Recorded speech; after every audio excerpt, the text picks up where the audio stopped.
자, 이제 개인적 공권으로 가시겠습니다. 여러분, 굉장히 중요한 개념입니다. 자, 개인적 공권은 국가가 사인이 국가에 대해서 일정한 권리를 요구하는 거죠. 그쵸? 자, 이 개인적 공권은 결국은 뭐와 관련이 되냐면, 뭐와 관련이 되겠어요? 소송에서 권리 구제를 받을 수 있는 권한, 즉, 원고 적격과 관련이 됩니다. 자, 이러한 원고 적격이 과거에는 굉장히 좁게 인정이 됐습니다. 그런데 오늘날 이러한 개념이 제3자 소송의 형태로 확대되고 있다라는 겁니다. 자, 이게 중요하고요. 자, 그 다음에 행정 처분에서도 행정 행위에 대한 통제를 강화하고 있습니다. 무하자 재량행사 청구권, 행정 개입 청구권을 보시겠습니다. 네, 개인적 공권은 개인이 국가에 대해서 무언가를 요구할 수 있는 권리입니다. 이러한 권리는 법률상 어떤 근거가 있거나 또는 조리상 요구 신청권이 있어야지만 인정이 되는데 오늘날요. 자, 이념적으로는 이 개인적 공권은 반사적 이익과 구분됩니다. 개인적 공권은 법규에서 사익보호성이 있는 경우에 이제 인정이 된다라고 보고 있고요. 개인이 국가에게 뭔가를 요구하는 것이기 때문에 결국 요구했을 때 국가가 들어주지 않으면 소송으로 가게 되죠. 그쵸? 자, 그랬을 때 여기에 특별한 이익이 있습니다. 바로 개인적 공권이 있는 경우에는 다 그런 건 아니지만 물론 행정소송법상 처분의 개념을 다시 한번 봐야겠지만 원고 적격이 긍정될 가능성이 굉장히 높고요. 자, 그럴 경우에 이제 손해배상 청구권과 국가배상 청구권으로 이어질 가능성이 매우 높습니다. 자, 반면에 반사적 또는 사실상 이익에 해당하는 경우에는 이제 법규에서 사익보호성이 없는 경우에 주로 이제 적용이 되고요. 자, 이러한 경우에는 원고 적격이 부정되고 손해배상 청구권이 인정되지 않습니다. 자, 그래서 이러한 행위는 자기 부자기 수인 급부 모든 행정 행위의 형태를 불문하고 인정이 되고 있고요. 옐리네크와 뷰러라는 학자가 이제 체계적으로 이론을 마련하기 시작했습니다. 자, 이러한 개인적 공권은 제한이 되기도 하는데요. 왜냐하면 그 개인에게 특별하게 주어진 권리잖아요. 따라서 이전성이 제한됩니다. 예를 들면 국가배상을 받을 권리예요. 국가가 갑이라는 사람에게 잘못을 했어요. 그쵸? 자, 그런데 갑이 난 돈 많으니까 국가배상 안 받아도 돼. 이런 경우에는 갑이 A라는 친구한테 내가 국가가 잘못해서 내가 배상을 받을 건데 나 받기 싫으니까 네가 받아. 이렇게 할 수 있나요? 안 된다는 겁니다. 국가배상법. 자, 그 다음에 공무원 연금법, 국민기초생활보장법도 보호받을 권리, 연금 청구권 이러한 것은 그 개인에게 전속된 권리이기 때문에 공익적 성격을 갖고 있고 양도할 수 없습니다. 자, 두 번째는요. 포기가 안 되는 겁니다. 요거 여러분들 생각해 보시면 아실 수 있겠죠. 그쵸? 내가 선거하러 가기 싫어요. 그래서 내 선거권을 포기를 할 수 있나요? 비록 내가 그날 가서 투표는 안 할 수 있는데요. 선거권 자체를 포기한 것은 안 됩니다. 그 다음에 요거 굉장히 중요한데요. 소권입니다. 재판을 받을 권리입니다. 내가 A라는 사람이 나한테 잘못을 했어요. 그쵸? 자, 그런데 이 A가 와서 나랑 내가 이렇게 돈을 줄 테니까 합의를 하자라고 해요. 그러면서 다시는 나한테 소송 걸지 마 라고 약속해서 갑이 약속을 합니다. 그 약속은 무효입니다. 그쵸? 왜냐하면 이 재판을 받을 수 있는 권리는 절대로 포기할 수 없는 개인적 공권에 해당하기 때문입니다. 자, 그래서 이 사례가 중요한데요. 석탄산업법에서 광산에 근무하는 근무자와의 관계입니다. 자, 석탄 기업이 잘못했어요. 위법한 행위를 했어요. 그러고 난 뒤에 그 광산 노동자에게 뭐라고 얘기해요? 일정한 위로금을 줄 테니까 소송을 제기하지 마세요 라고 해서 소권을 제한하는 약속을 하게 됩니다. 계약을 하게 됩니다. 자, 그런데 이에 대해서 우리 법원은 뭐라고 얘기하냐면 제외 위로금을 이제 국가에다가 이제 소송을 통해서 제기하는 권리, 이런 것은 국가나 또는 기업에다가 제기하는 권리는 공법상의 권리라고 보고 있습니다. 사회보장적 차원의 권리라고 보는 거죠. 따라서 이러한 제외 위로금에 대한 지급 청구권은 줄보세요. 굉장히 중요합니다. 부재소 합의가 있더라도 그것은 무효다라는 겁니다. 제소를 하지 않겠다는 합의는 무효입니다. 자, 개인적 공권이 구체적으로 실천되는 것은 결국 행정소송법을 통해서 실천이 됩니다. 개인적 공권은 사인이 국가에 대해서 요구할 수 있는 반사적이지 않은 직접적 구체적 권리다 이렇게 표현을 하는데 결국은 이것은 뭐냐? 소송을 통해서 누가 권리 구제를 받을 수 있느냐에 관한 겁니다. 우리 행정소송법은 원고 적격을 법률상 이익이 있는 자라고 쓰고 있습니다. 법률상 이익이 있는 자라는 이 개념을 해석하는 것이 학설과 판례 입장이고요. 시대에 따라서 법률상 이익의 개념이 계속 변화되어 왔습니다. 자, 이러한 개념은 행정심판법에서나 또는 무효확인소송, 부작위법 확인소송에서도 그대로 적용이 되고 있습니다. 자, 법률상 이익이 있는 자의 개념에서 대표적인 학설이 바로 법률상 이익구제설입니다. 즉, 법이 보호하는 이익이 어디까지 있느냐를 해석하는 거죠. 이제 법률에서 입법자가 만든 법률에서 규정하고 있는 사익보호성과 보호가치 있는 이익이 있는 경우죠. 즉 강행규범이 있는 경우에 이에 관한 해석을 통해서 행정청이 이제 행정행위를 하는데 그때 보호하지 못했을 때 행정소송을 통해서 구제받을 수 있도록 하는 겁니다. 자, 여기서 말하는 법률상 보호되는 이익이란 당해 처분의 근거, 법규 및 관련 법규를 이제 법원에서 제시하고 있습니다. 이에 의하여 보호되는 개별적이고 직접적이고 구체적 이익이다라고 하고요. 자, 이 개념은 뭐와 구분되냐? 일반적, 간접적, 추상적 이익과 구분이 됩니다. 자, 이러한 개인적 공권상 법률상 이익이 있는지는에 대한 판단 기준은 법률상 이익이 있거나 또는 법률상 이익이 침해되거나 침해될 우려가 있어야 됩니다. 이건 새만금 판결에서 나온 거죠. 그렇죠? 자, 그래서 인근 주민의 소송 원고 적격을 인정할 때 꼭 지금 내가 침해되지 않았더라도 침해될 우려가 있는 인근 주민, 환경영향평가 구역 내에 거주하는 주민들의 경우에는 그 원고 적격이 있는 것으로 인정이 되었죠. 그렇죠? 자, 판단 시점은 사실심, 변론, 종결시입니다. 판단 범위는 자연인이나 법인 모두를 포함합니다.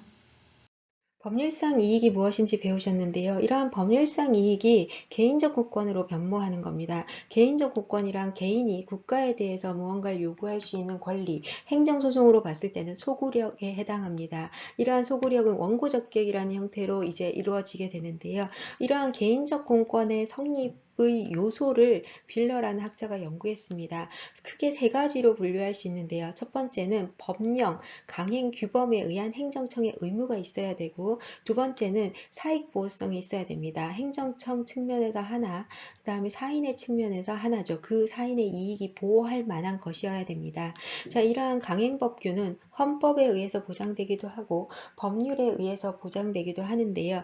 헌법에 의한 경우에는 법률에 설사 그 내용이 규정되어 있지 않더라도 바로 개인적 공권이 성립한다는 내용이 핵심 내용이고 법률에 의한 경우에는 법률이라는 게 굉장히 범위가 많잖아요. 그렇죠? 자, 환경법이라고 해도 환경정책기본법이 있고 환경규제에 관한 각종 법률들이 있습니다. 자, 이러한 법률들인 경우에는 근거법규와 관계법률 등이 있는데요. 근거법과 관계법을 모두 종합적으로 해석해야 된다라는 논의가 증가하고 있습니다. 그게 바로 보호규범이랍니다.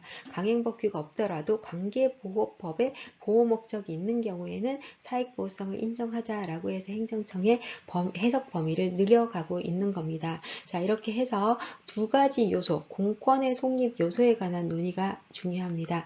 강행법규가 있어야 되고 사익보호성이 있어야 됩니다. 이거 소구력이라는 요소도 빌러가 언급하긴 했는데요. 우리 현재의 학설이나 법원에서는 꼭 소구하려는 의사가 있어야지만 공권이 있느냐, 그건 아니라는 거죠. 공권이라는 것은 사인이 국가에게 갖는 권리의 어떤 형태이기 때문에 이것이 꼭 내가 소송을 통해서 권리고 이제 받겠다라는 의사가 있어야지만 내 공권이 성립하느냐, 그건 아니라는 거예요. 공권이라는 건 그냥 자연적으로 이러한 상황이 생기면 있는 거니까요.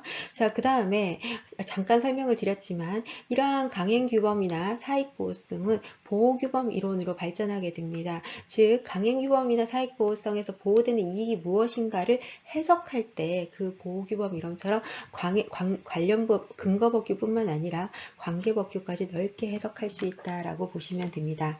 자, 그러면 이제 구체적으로 공권의 성립 요소들을 어떻게 해석할 수 있느냐, 현대행정법의 관점에서요. 자, 첫 번째 강행규범입니다. 강행규범에 의한 헌법의 행정청의 의무는 헌법에서 주로 인정이 되고 자유권적 기본권과 사회권적 기본권 중에 자유권적 기본권의 경우에는 조금 더 넓게 인정이 되고 있습니다.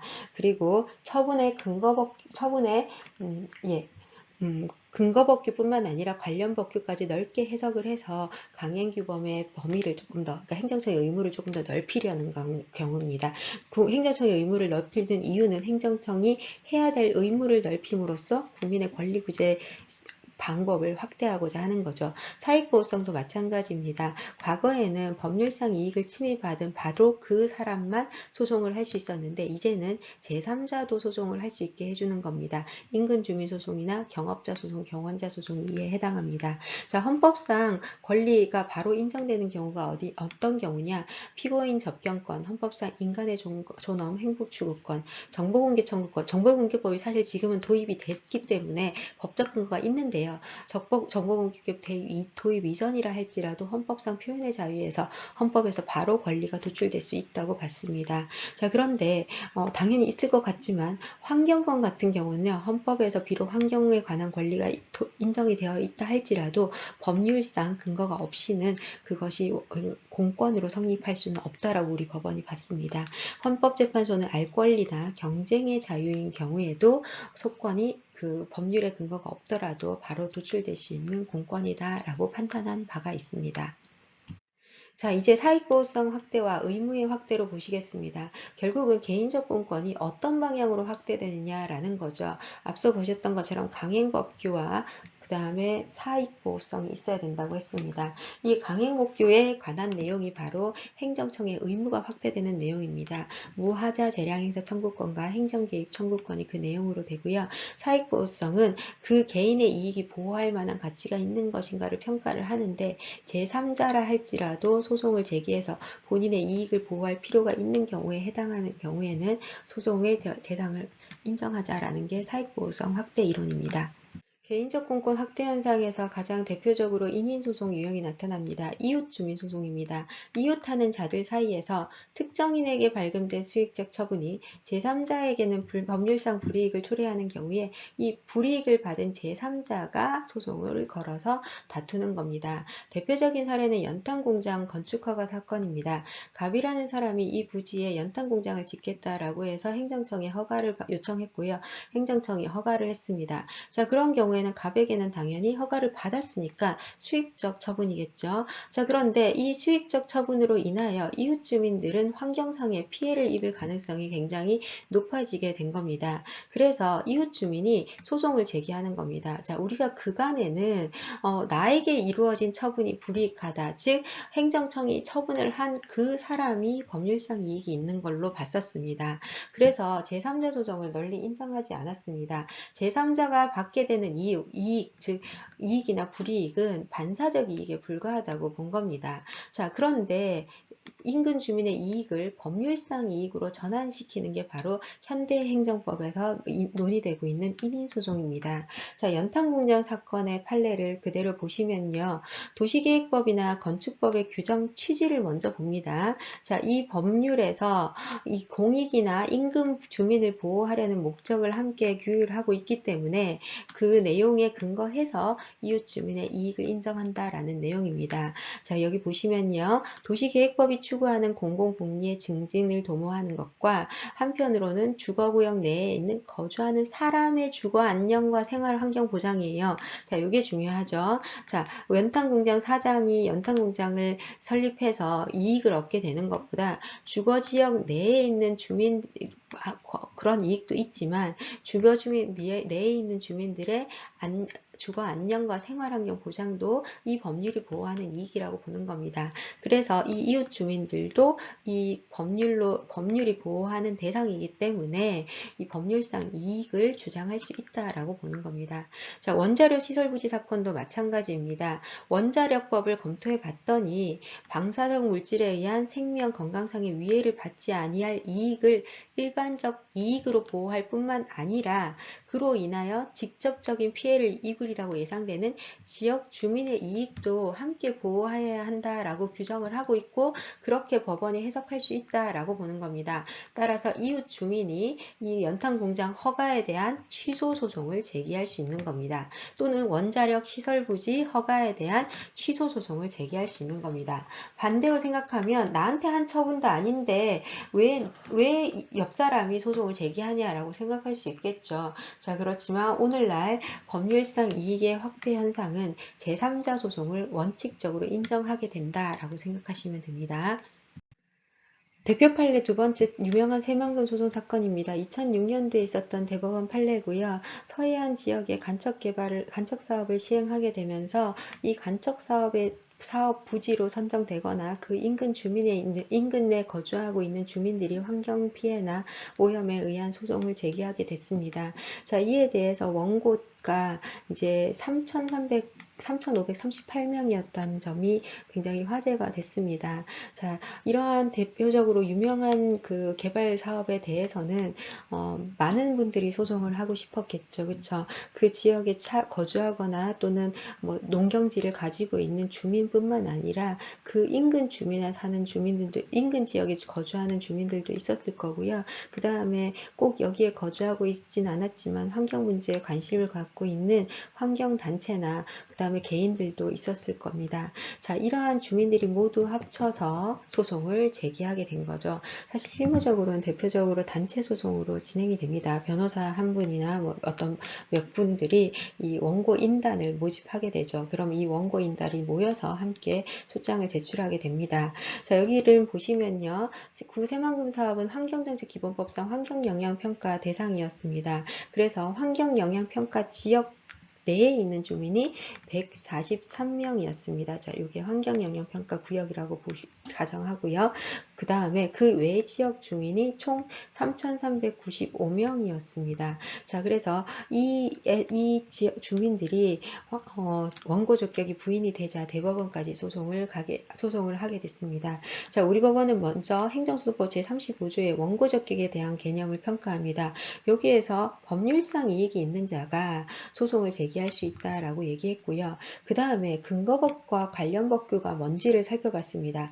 헌법 제35조 건강하고 쾌적한 환경에서 생활할 권리, 구환경보전법 제5조 환경영향평가서를 제출해야 된다. 환경정책기본법 제6조 국민은 모두 건강하고 쾌적한 환경에서 생활할 권리를 가지고 있다. 자, 요게 주로 이제 근거법규와 관련 법규로 논의가 됩니다. 자, 우리 법원은 이 주민들을요, 분류를 다 하게 됩니다. 이게 처음으로 이제 환경영향평가 내 지역과 그 외 주민들의 환경상 이익을 나눈 판례이기 때문에 대표 판례로서 매우 중요한데요.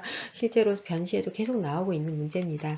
자, 이 문제에서는 환경영향평가 대상 지역 안에 있는 주민이라고 봤어요. 주민들을 1차적으로 봤고요. 이 주민들의 경우에는 정과 비교해서 수인 한도를 넘는 환경 침해를 받지 아니하고 쾌적한 환경에서 생활할 수 있는 개별적 이익까지도 우리 법원에서 이 법률에서 보호하고 있기 때문에, 즉 구환경보전법에서 보호하고 있기 때문에 특단의 사정이 없는 한 환경상 이익에 관한 침해가 있는 것으로 추정된다라고 판단을 했습니다. 즉 환경영향평가 지역 내에 거주하는 주민들은 특별한 입증할 필요도 없고요.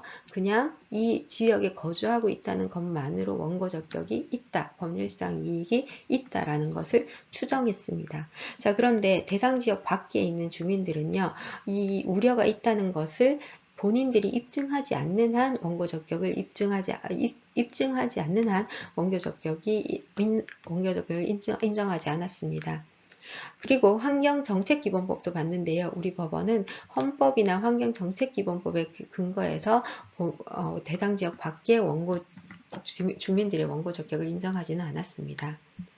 새만금 사건은 워낙에 중요한 판례입니다. 그래서 환경법을 공부하시든, 그다음 행정법을 공부하시든, 또 토지에 관한 법률을 공부하시든 여러분들이 앞으로 계속 보시게 될 판례라서 조금 더 구체적으로 잠깐 보겠습니다. 자, 환경보전법은 환경영향평가에 관한 내용을 규정하고 있고, 이 환경영향평가 대상 지역 안의 주민의 경우에는 사실상 원고 적격이 추정된다라고 봤습니다. 자, 이러한 개별적 이익까지 우리 법에서 환경보전법에서 보호하고 있다라고 판단을 한 거죠. 자, 그런데 환경영향평가 대상 지역 밖에 있는 사람들은 이러한 침해나 침해 우려가 있다는 것을 스스로 입증하는 경우에만 원고 적격을 인정한다고 했습니다. 원칙적으로 인정이 되지 않는다고 본 거죠. 자, 그런데 헌법상 환경권이죠. 그리고 환경정책기본법에 의해서 이 대상 지역 밖에 있는 주민이라 하더라도 권리를 좀 인정해 달라라는 요구에 대해서 우리 법원은 뭐라고 했냐면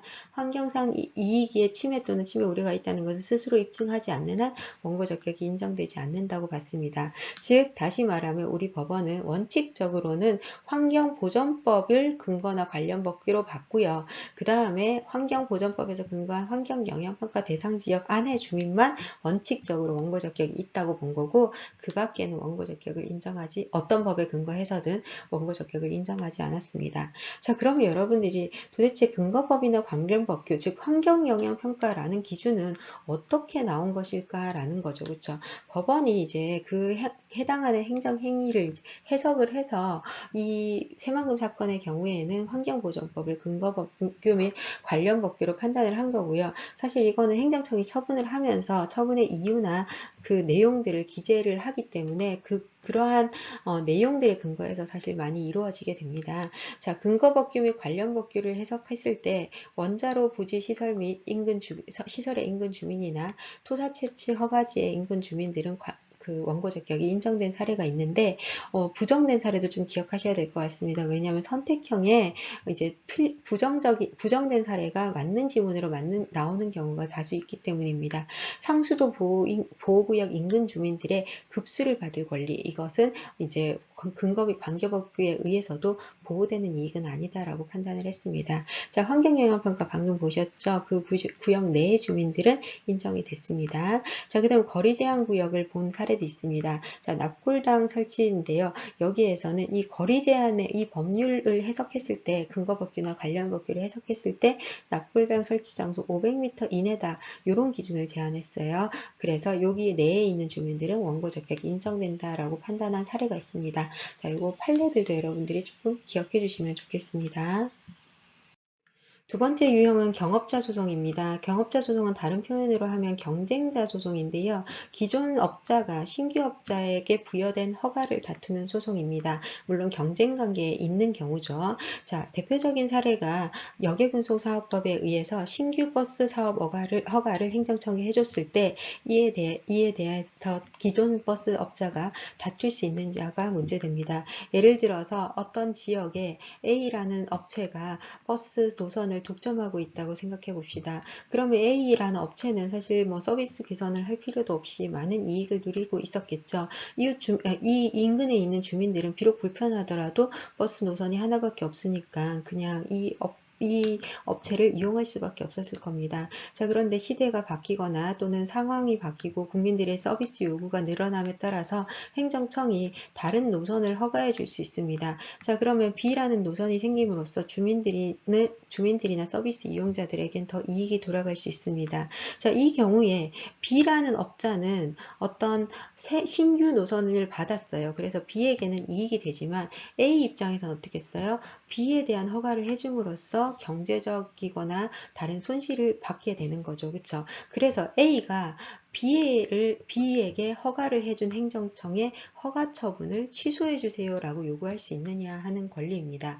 자, 원칙적으로는 과거에는 이와 같은 권리는 법률상 이익이 아니다. 과당 경쟁으로 인한 경영의 불합리를 방지하고자 하는 법률상 이익이 있지 않기 때문에 결국은 이러한 경업자의 이익 불이익은 반사적 이익, 즉 A 기존 업자의 이익은 반사적 이익에 불과하다고 봤는데, 오늘날에는 뭐 영업의 자유를 조금 더 중요하게 생각하기 때문에 이 경업자도 한번 다투어줘 볼만한 이익을 인정해줘야 되지 않을까 하는 논의가 증가하고 있습니다. 자, 그래서 우리 법원은 이 경쟁자 소송을 인정을 했는데요.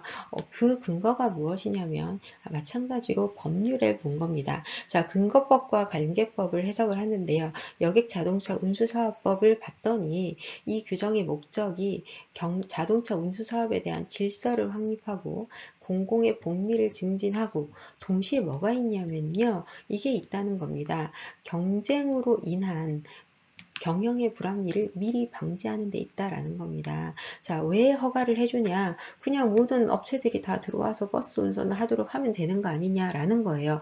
자, 그렇게 되면은 자유 경쟁이 되겠지만 과도한 경쟁이 되니까 또 다른 불합리한 상황이 발생하죠. 그래서 여객자동차 운수사업법에서 허가라는 제도를 두고 있는데, 이 허가에 대해서 당사자들도 다투어 볼 수 있도록 해줘야 되는 것이 아니냐. 그것이 법률상 이익이다라는 논리입니다. 자, 이에 따라서 이 기존 업자는 이에 대해 다투어 볼 만한 법률상 이익이 있다라고 본 겁니다. 자, 이에 대해서 이제 다른 소송들도 함께 제기가 되게 되는데요. 우리 법원은 어떤 업종이냐에 따라서 조금 다르게 판단을 하고 있습니다.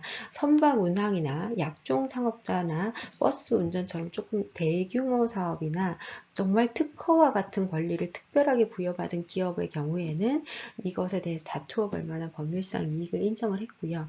반면에 자유가 좀 중요한 영업이 있습니다. 자, 예를 들면 그걸 허가업과 같은 경우인데요. 예를 들면 공중영업장 경업허가는 영업의 자유를 회복하는 것이 더 중요하다. 즉, 행정청의 입장에서 여러 업체가 들어와서 자유롭게 경쟁하는 것이 더 중요하다라고 보는 경우에는 이 상대업자에 대한 소송을 하나하나 다툴 수 있도록 해주기 시작하면 과도한 소송의 남용이 이루어질 가능성이 있기 때문에 자, 이러한 경우에는 목욕장 영업에 의한 이익이 사실상 강소된다 할지라도 이것은 반사적 결과에 불과하다라고 본 겁니다. 자, 요걸 다시 한번 요 판례를 역으로 한번 비교를 해볼게요. 자, 우리 법원은 특허에 해당하는 영업인 경우 있죠. 자, 왜냐하면 특허는 뭐예요? 행정청의 재량적 성격이 강합니다. 그렇죠?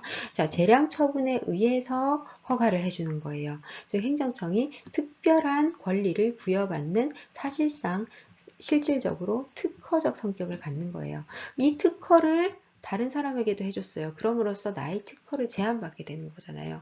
따라서 법률상 이익이 인정되는 겁니다. 자, 반면에 허가업은 뭐냐면요. 기속행위에 가깝습니다. 행정청이 요건만 갖추면 대체로 해주는 거예요. 기속행위에 가깝기 때문에 A가 가지고 있는 기존의 권리가 대단한 권리가 아닌 거예요. 요건만 갖추면 누구나 영업을 할 수 있는 경우에 해당합니다. 따라서 A가 가지고 있는 A가 B나 C가 새로운 허가를 얻음으로써 침해되는 이익은 법률상 이익에 해당하는 특별한 이익이 아니다라고 보는 겁니다. 세 번째 유형은 경원자 소송입니다. 어떤 수익적 처분을 얻기 위해서 신청을 해요. 그리고 입찰 소송이 주로 이루어지는데요. 이러한 경우에 행정청이 A라는 업체에 대해서 인허가 처분을 함으로써 B라는 업체가 인허가 처분을 받지 못하게 됩니다. B의 입장에서는 A에 대한 인허가가 위법해서 무효나 취소가 되게 되면 B라는 업체가 인허가를 받을 수 있게 되기 때문에 B가 가지고 있는 이 권리는 법률상 이익이다 라고 보는 경우입니다.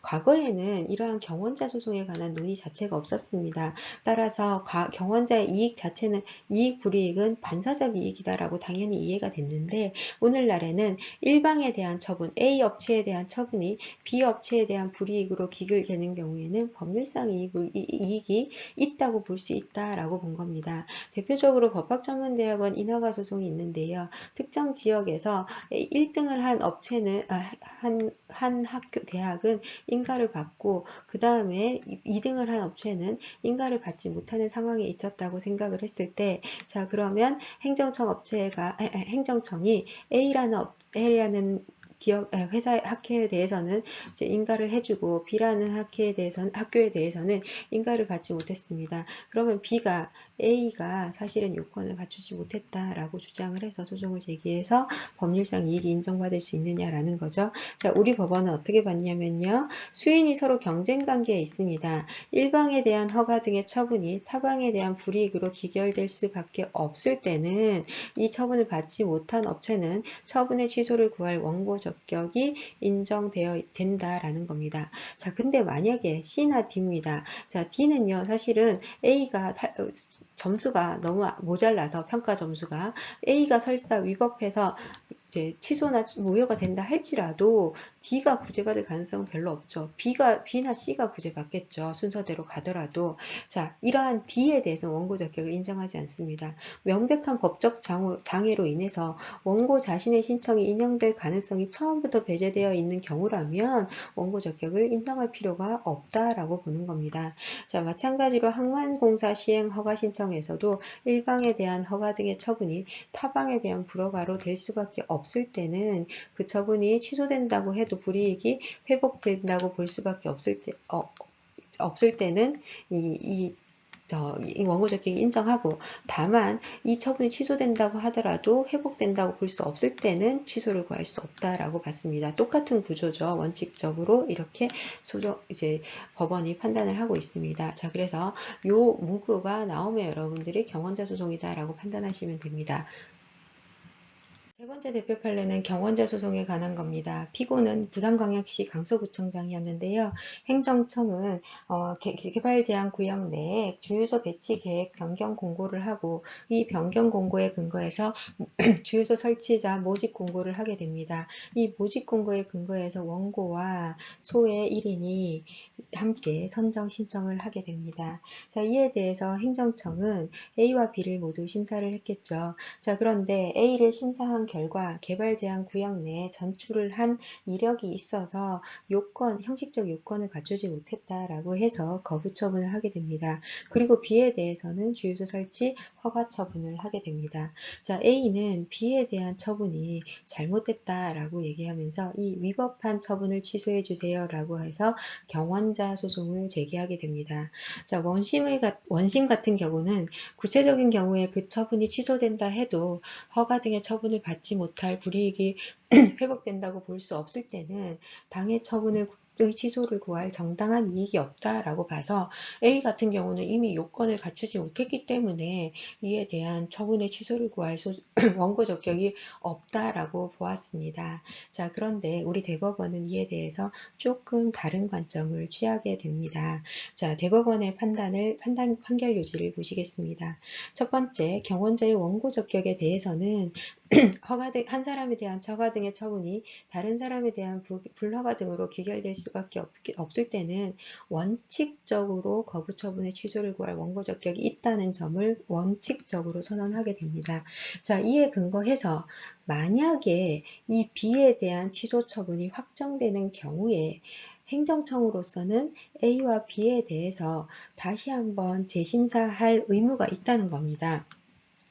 행정청은 취소 판결의 기속력에 따라서 만약에 취소되는 경우에 그에 따라서 위법 사유를 배제한 상태에서 원고와 경원자 A와 B의 신청에 대한 우열 그리고 처분 요건의 구비 여부를 다시 한번 심사할 가능성이 있다는 겁니다. 즉 A가 형식적 요건을 갖추지 못했다라는 것도 만약에 B의 위법성이 판단이 된다면 재심사의 대상이 될 수도 있다는 거죠. 그렇죠? 그러니까 A로서는 이를 다툴 만한 원고 적격이 있다라는 겁니다. 무조건 A가 이 요건을 갖추지 못했다는 행정청의 판단이 옳으니까 이 A는 다툴 만한 원고 적격도 없다라고 해서 각하 처분을 한 것은 옳지 않다라는 것이 우리 법원의 입장입니다.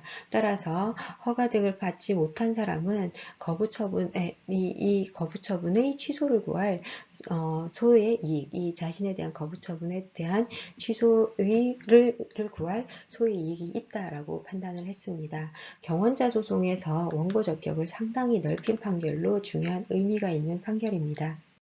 무하자 재량 행사 청구권은 행정청에게 일단 재량이 부여되어 있는데 그 행정청에 대해서 재량권을 하자 없이 행사해 줄 것을 요구하는 권리입니다. 하자 없는 행정 행위를 발령하시오라는 것을 요구하는 형식적 권리이고요. 주로 수익적 행정 행위에서 문제가 됩니다.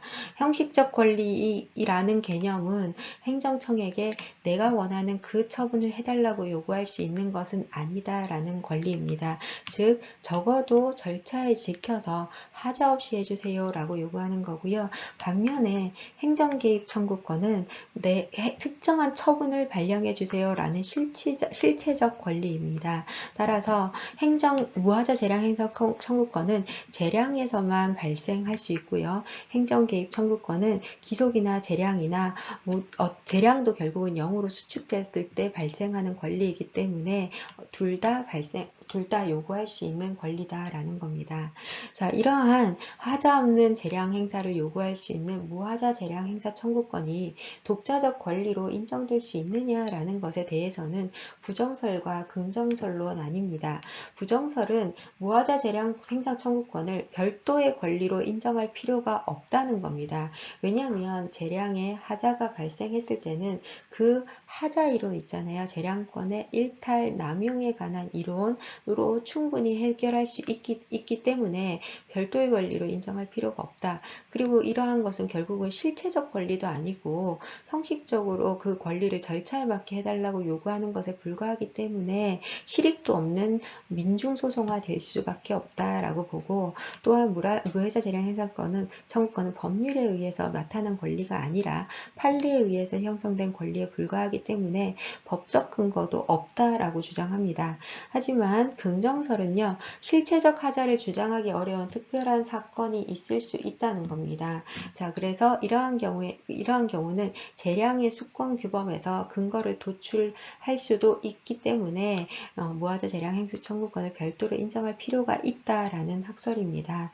사실 무하자 재량 행수 청구권은 검사 임용 판결에서 처음 논의한 이후에 사실 그 뒤에는 많이 논의가 되지 않았습니다. 형식적 절차적 권리이기 때문에 우리나라 행정 절차법이 발전하면서 절차적으로 이미 이제 상당히 많이 보완이 이루어져 있기 때문입니다.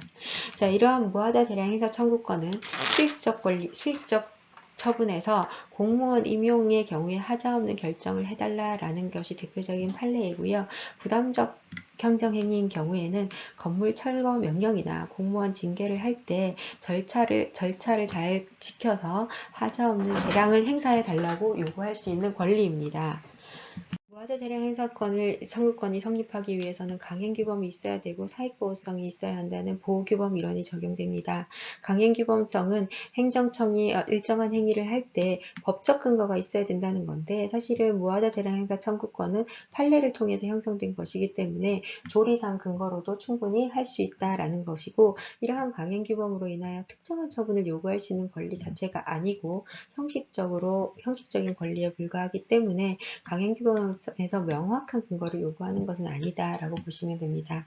자, 무효자 재량 행사 청구권을 실현하기 위한 방법으로는 수익적 처분은 새로운 재량을 발동할 것을 요구하는 것입니다.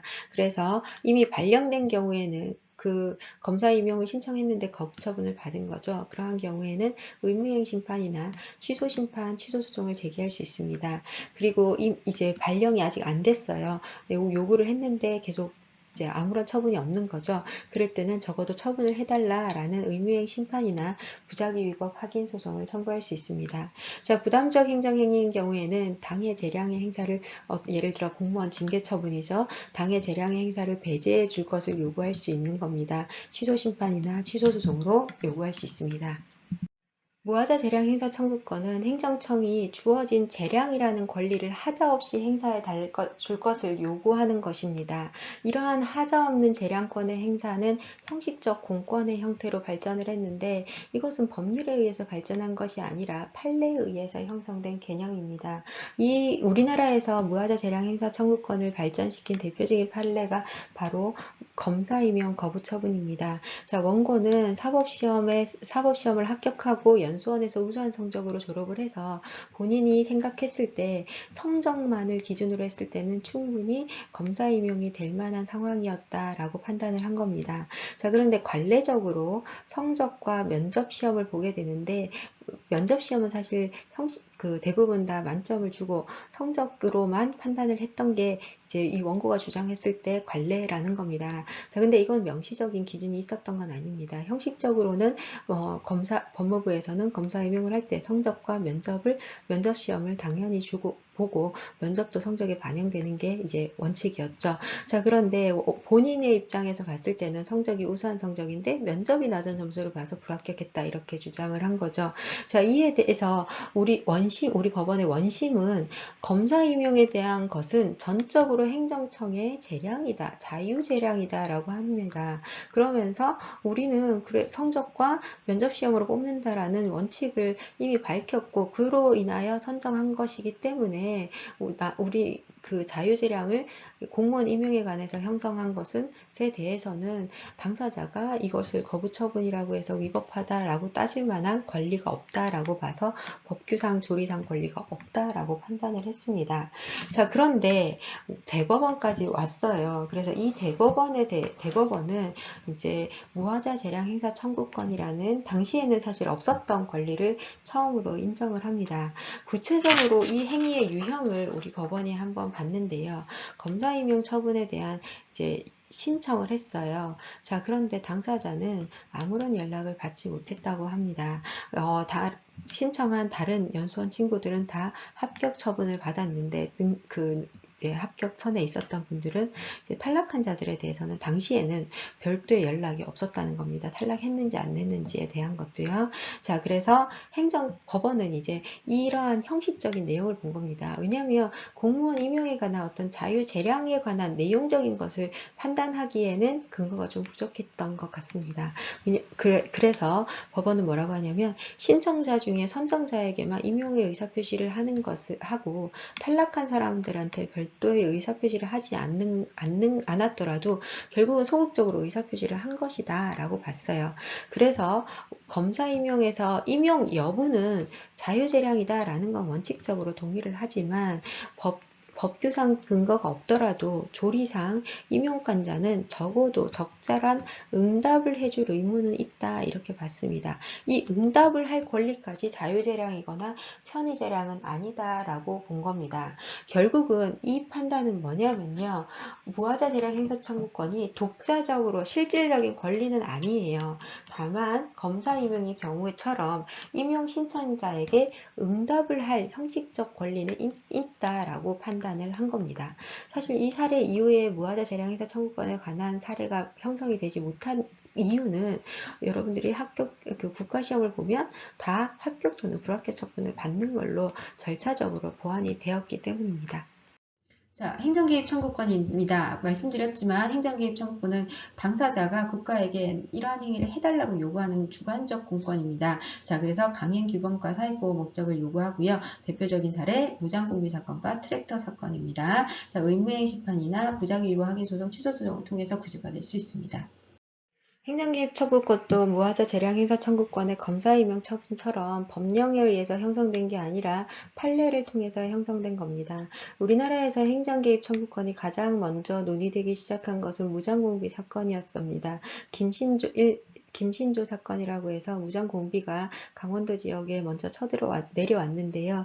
이 당시에 이제 어떤 사람의 집을 침입하게 됩니다. 그런데 이 집주인이 119에 전화를 해서 경찰한테 간첩이 왔으니까 빨리 출동해 주세요 라고 요구를 했는데 경찰이 장난 전화인 줄 알고 끊어버린 겁니다. 자, 그런데 사실은 진짜 간첩이었고요. 그리고 이 사람이 잠깐 한눈을 파는 사이에 이 간첩이 전화를 한 신고인의 아들을 죽이고 도망가게 됩니다. 그래서 나중에 서울로 와서 이 무장공비가 잡히게 되죠. 자, 그리고 난 뒤에 이제 이 아들 잃은 신고인이 원고가 되어서 국가를 상대로 이제 국가배상 소송을 전개하게 됩니다. 근데 국가배상 소송을 청구하려고 봤더니 경찰관 직무집행법상 경찰은 행정 개입, 국민이 위험에 처했을 때 경찰권을 발동할 수 있다라고만 적혀져 있어요. 자, 그래서 경찰은 이렇게 방어를 합니다.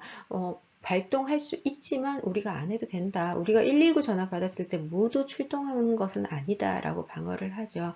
자, 이에 대해서 우리 법원이 행정개입 청구권의 이론을 가지고 와서 국가배상 소송을 인정하게 됩니다. 어떤 식으로 하냐면요. 경찰권이 재량권을 행사할 수 있도록 경찰관 직무집행법에서 규정을 하고 있지만 이 상황은요. 위험이 너무나 긴박한 경우에는 재량이 어떻게 된다고요?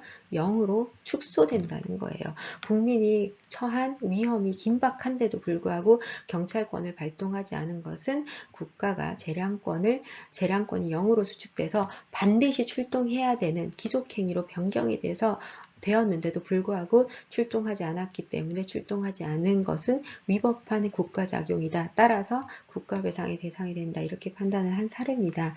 자, 이 사례와 함께 대표적으로 논의되는 행정개입 청구권 바로 트랙터 사건입니다.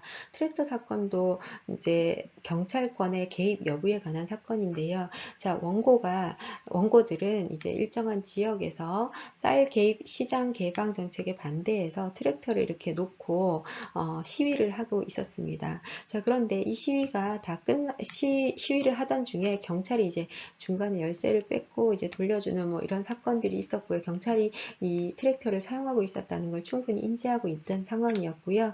그 다음에 이제 이 농민들이 귀가를 하게 됩니다. 그러자 경찰이 이 중에 한 대는 도로역 봉퇴를 옮겼어요.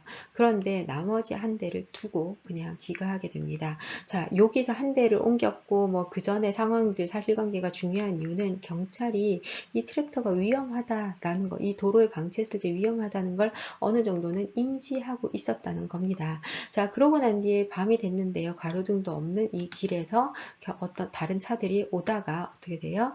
여기 트랙터를 피하려다가 교통사고를 내게 됩니다. 자, 이 자동차의 운전자인 갑은 이 트랙터를 방치한 경찰에 대해서 국가배상소송을 제기하게 됩니다.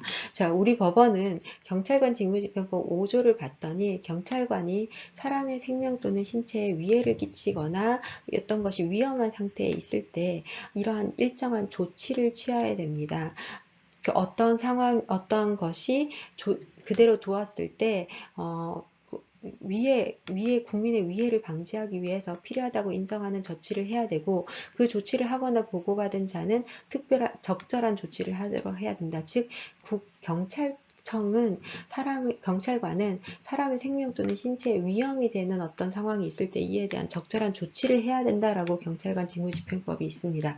그런데 경찰관이 이러한 위험 상황을 인지하고서도 그냥 집에 돌아가 버린 거죠. 그쵸? 자, 이에 대해서 우리 법원은 뭐라고 얘기했냐면 이미 트랙터 한 대를 도로 밖으로 옮겼어요. 그러면 적어도 추돌 방지를 위한 안전 표지판을 설치하거나 어느 정도의 위험 발생 조치를 취해야 되는데 아무런 사고 예방 조치 없이 철수한 것은 위법하다라고 밝습니다. 그래서 손해배상에서 20%를 감액해야 된다, 20%를 국가가 이제 책임져야 된다라고 판단을 했습니다. 자, 이렇게 행정청이 반드시 개입해야 되는 정도로 재량이 0으로 축소됐을 때는 개입해야 된다라는 것이 대표적인 행정개입 청구권의 사례입니다. 네, 감사합니다.